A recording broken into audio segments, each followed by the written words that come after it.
Tito Vernon ng GMA Cavite, ito na yung pinagawa mong CP22E.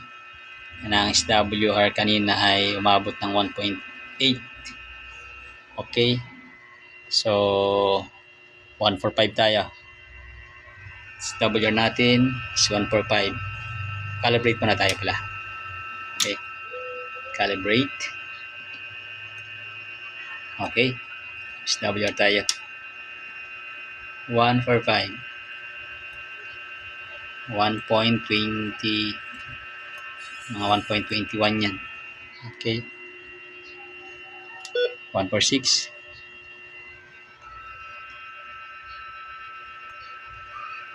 1.31, 1.31,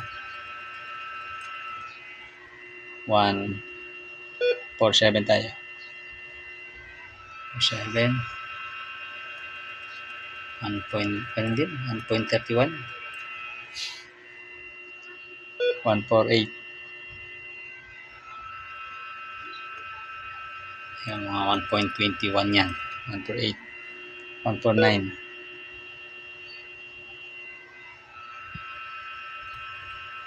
1.4, 149, 1.4, 150. Ayun, 1.5, 150. Hanggang doon lang tayo, 1.5, 150. So, punta tayo ng 136.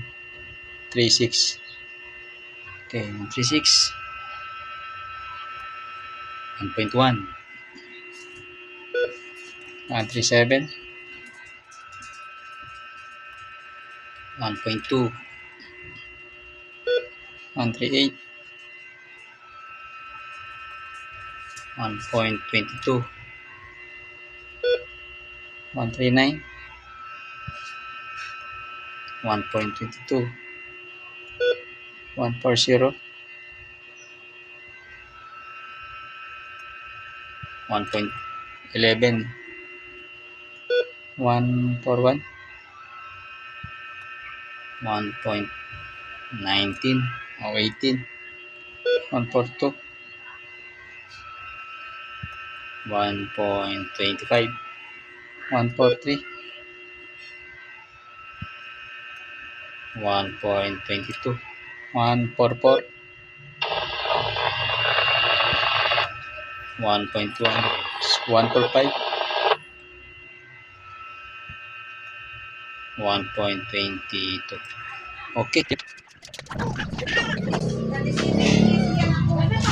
Ang binago ko lang dito, Tito Vernon, na yan, yung coil niya at capacitor.